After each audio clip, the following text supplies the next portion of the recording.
Olá, caldeireiro, montador e soldador. No projeto Trabalhando na Refinaria, continuando a visita da máquina Piratininga, justamente apresentando a utilização do aço inoxidável para fabricação e recuperação e alteração de uma coluna de destilação para etanol. Você vê duas figuras iniciais aqui, onde mostra a parte interna e a parte externa, onde tem os bocais de coleta, ok? Então, veja bem, fazendo uma comparação entre o que é uma coluna de destilação de etanol e uma coluna de destilação de refinaria, no primeiro caso, na coluna de etanol, a mistura é simples, tá? É etanol e água, tá? O produto vem da vinhaça, certo? A complexidade é geralmente baixa entre uma ou duas colunas e o ponto de ebulição entre o produto ele exige que os pratos, as bandejas sejam mais próximos uma da outra, certo? Então, o que é que você tem aqui? Você tem uma coluna, certo? A coluna A, onde ela tem vários pratos, né? Que a gente vai ver, bandejas e pratos, né? Onde é produzido um determinado tipo de álcool, que é álcool de segundo.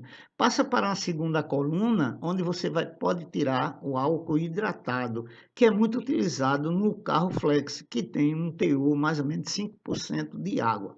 Já continuando o processo, vai para uma terceira coluna, onde que utiliza-se um reagente benzeno, ele vai sair o álcool anídrico, que é justamente esse que é adicionado à gasolina, que é sem álcool, diferente desse hidratado, beleza?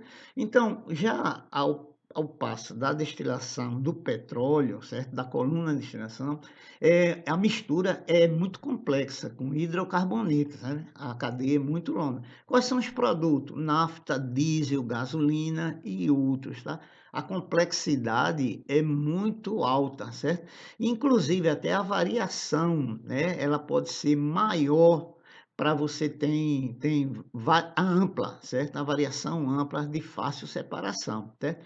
Tem casos que você utiliza o vácuo, certo? Já essa daqui, que é feita, que foi utilizada aqui na Renest, ela é a atmosfera, né?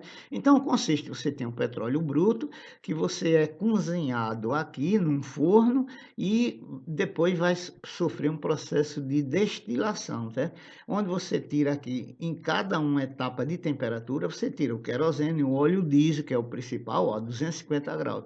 Esse tipo de óleo diesel é o famoso diesel S10. O que é S? S é a quantidade de enxofre e 10 é o partes por milhão contido nesse diesel. Então, se você vê aqui, 10 miligramas corresponde a 1 quilo, correspondente ao S10. Ok? Então, continuando, você na visita, se deparou com essa coluna. Essa coluna aqui é a parte superior, tá certo? Onde tem várias bandejas aqui internas, né? Você tem aqui as coletas, né, do líquido, esses bocais são conexões para conecta, tem visor, tem uma série. Essa aqui são alterações que foi feita durante o processo. Agora, uma coisa que é característica, todo produto que internamente que é trabalhado, ele tem que trabalhar em contato com aço inox, porque se botasse carbono, a corrosão é...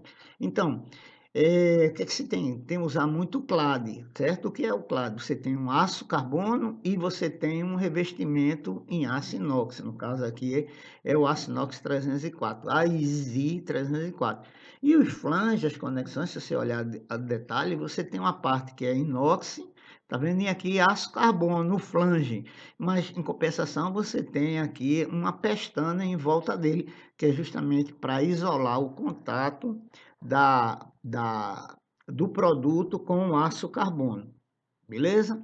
Então, continuando, você vê aqui a outra parte interna, justamente aqui abaixo, né? A tubulação aqui, a conexão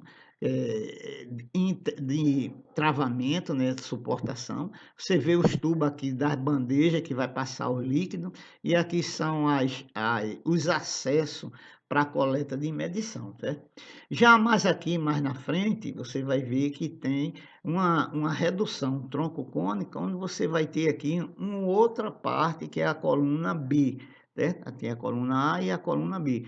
Todas elas que é da parte superior e faz parte do processo naquela questão de destilação, onde sobe o vapor e desce o líquido. Beleza? Então aqui, ó, continuando a parte interna aqui, você tem um borbulhador, aqui a turma geralmente chama o campânula, certo? Que é justamente aqui onde se processa a troca térmica entre o vapor, né, que vai se condensar e vai ser líquido. E aqui são os tubos de ligação de uma bandeja com outra, certo? Você aqui também, você observa que tem a soldagem de aço inox a aço inox, tá? Que a gente vai ver mais adiante. Aqui está vendo as conexões, está vendo os flanges, está vendo revestido de aço carbono, que é pintado em azul, tá? E você está vendo aqui que tem uma soldagem que ela é especial, que é uma chapa de aço carbono, que isso aqui é um olhar de içamento, certo? Ele é soldado com o aço inox. Então, é uma ligação especial entre o aço inoxidável e o aço carbono. Futuramente, nós iremos trabalhar. Então, essa parte aqui, pelo sentido, ó, tá vendo o sentido aqui? Onde o fluxo do vapor desce, né? O líquido desce e o vapor sobe. Então, supõe-se que essa aqui, a parte é a parte da base, que é essa aqui, ó. Você vê na coluna aqui do detalhe, é a parte da base, certo? Então, continuando, você viu que tinha lá os borbulhadores, né? Como é que funcionam os borbulhadores? É o seguinte, o vapor passa entre eles aqui, tá vendo? Ele vai borbulhar aqui o líquido, né? Que vem das outras bandejas, né? E essa parte de vapor, ele sai passando aqui por dentro e sai borbulhando o produto, ou seja, fazendo uma troca de calor. O líquido, ele desce por aqui, né? No caso o álcool, né? Ele desce por aqui e vai ter em algum lugar e ele vai ser recuperado, que é justamente aquelas conexões laterais que tem para tirar, certo? Como é que funciona o borbulhador, certo? O borbulhador, ele tem três tipos. Ou você tem um orifício, simplesmente um furo, ou você tem aqui uma válvula, que ela pode subir e descer, ou você tem aqui uma campana. Essa campana, ela tem uma haste assim, que ela tem que ser regulada, para justamente você fazer o controle de vazão de vapor e o controle do líquido, certo? Esse extravadorzinho aqui, ele também faz parte do processo, certo? E você aqui tem um detalhe de uma campana, sendo que ela aqui, né, ela aqui é retangular. Ela foi feita de aço também, mas sendo que é estampada, ok? Então, aqui você tem um detalhamento do aço de um tanque de armazenamento, né? Onde ele está aqui sobre roleta, vai executar algum processo aqui de soldagem, certo? Aqui a outra parte de cima, né, que é um tronco de cone, onde vai ter aqui uma conexão, foi feita aqui uma soldagem, aqui a alça de içamento e algumas conexões, certo? Continuando, certo? Agora a gente trabalhou com os equipamentos. Agora, e o aço inox? O que é o aço inoxidável? É um elemento, é uma liga metálica, né, onde ele é composto de ferro, cromo e o oxigênio. O que é que vai acontecer? Ele vai reagir com cromo, aí vai formar uma camada de óxido de cromo, né? Por isso que é o seguinte, o ácido inoxidável é uma liga de ferro-carbono, né? Tem a composição de cromo, né?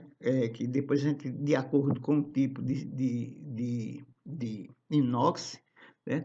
Então ele forma uma fina camada, essa camada é resistente à atmosfera, né?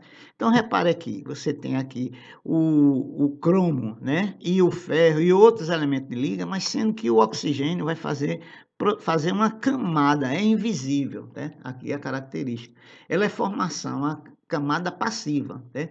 Ela é formação rápida, ela é estável, não se desprende, né? Ela está em toda a superfície do aço inox, né?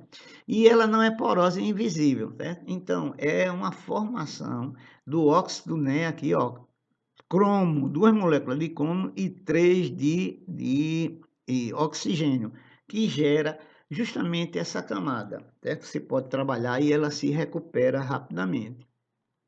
Então, o que é que você tem? Você tem o inox 304, que é o do tipo austenítico, certo? Essa aqui são a série dos austeníticos. 301, 304, 304L, que é baixo carbono, né? 321, 317. No caso aqui, a gente está trabalhando com 304, certo? Que essa destilaria, essa torre, né, de destilação, ela foi feita de 304. Então, repare o quantidade de carbono, percentual do carbono, de cromo, isso aqui é que é importante, o cromo, 18% de cromo, e níquel, 8 a 8%.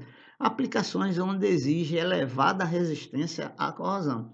Quando você pega um catálogo da norma AISI, né, 304, aí você tem todas as características, né?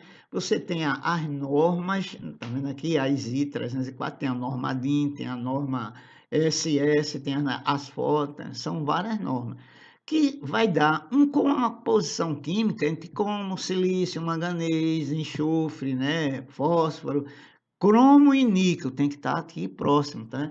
Entre, aqui, ó, entre 17 e 18 e aqui de 8 a 10 de níquel, e tem outros elementos. A característica principal é a resistência, tá vendo? Você tem um modo de limite de elasticidade, no caso a 1% megapascal, de 225. Já a resistência é bem alta, tá vendo? 500 a 700 megapascal. E o alongamento, ó, aqui, ó, o alongamento no comprimento de 5 polegadas, tá? Ele tem um alongamento de 45, ou seja, a ductibilidade dele é alta, tá? Então, ele também, com a temperatura, ele perde um pouco de resistência, né? O limite de elasticidade a 100 graus é uma coisa, que é 1.500 megapascal. Quando você aumenta a temperatura, ele vai diminuir. Esses conhecimentos é importante para você trabalhar quando for fazer seus projetos, quando for soldar, tá? Então, quando você for trabalhar com ele. Então, quais são as recomendações para soldar, certo? Existem inúmeros fabricantes de eletrodos para soldar, porque aqui eu só estou abordando o processo de soldagem de eletrodo revestido. Você tem uma solda aqui, foi dada com eletrodo revestido, entre um flange e uma conexão, certo? Um tubo, certo? O que é mais recomendado, você pode escolher, mas o que é muito famoso é o fabricante ESAB, né? Ele recomenda aqui, ó, ESAB OK6130. Isso é a referência da marca, ESAB. Agora, a norma geral é AWS 318L-17. Isso aqui tem a ver com a composição, o revestimento, que é rutílico. Esse L que significa que é baixo carbono. Então, ele já está dizendo aqui, ó, esse serve para o inox 304 ou 304L, que deposita um material de baixíssimo teor de carbono. É exatamente esse L aqui, né? Do tipo 1910, que é o inox 304, né? E excelente e resistente à corrosão, tá? Ela é soldagem em tubo, né? Tem a característica, né, de oferecer soldas suaves, tá vendo aqui? E remoção de escória fácil, certo? Você pode utilizar tanto a corrente alternada como a corrente contínua, ok? Então, aqui você já pode partir, você vai ver aqui um processo de eletrodo soldando, aqui o arco. Agora, a característica principal é isso aqui. Todo soldador, montador ou caldeireiro que precisar, você tem que consultar o catálogo no fornecedor, no caso aqui é ISAB, do eletrodo, né? Então, é 6130, que é a marca. Aonde é que está a norma vinculada? A AWS aqui, ó, tem a 5.4, que é eletrodo revestido, a 308L e de traço 17. Esse 17 tem a ver com a composição química, né? E ele perde um pouquinho de propriedades, tanto de alongamento, de tensão de escoamento e tensão de ruptura, tá? Aí o que acontece? Esses dados são importantes para quando você for soldar. Aí você diz aqui, ó, o tipo de liga, é austenítico, né? Ele contém uma quantidade de ferrita, ele tem um revestimento, ó, rutílico, tá? Aqui são a característica limite de escoamento, limite de resistência e alongamento. Tem mais? Tem. Aqui, ó. você vê as temperaturas como soldado, você vê o ensaio Sharpie, que é importante, quando ele tem baixa temperatura, o quanto de impacto ele resiste, a composição química da parte soldada, e aqui ele inclusive dá a recomendação de um eletrodo de 2 milímetros, qual é a corrente que deve ser utilizada. Geralmente é o comprimento dele é 300 milímetros. Então, qual a corrente que você tem que regular a tua máquina? De 35 a 65 amperes. E a tensão, 29 volts. Isso aqui são características de depósito. Isso aqui é importante para soldador, montador e caldeireiro, para saber o nível. Agora, é claro que você vai ajustar a sua corrente com a sua tensão em função do tipo da espessura da preparação que você tiver trabalhando. Ok, muito obrigado. Espero que isso seja de grande valia para você, nos seus conhecimentos.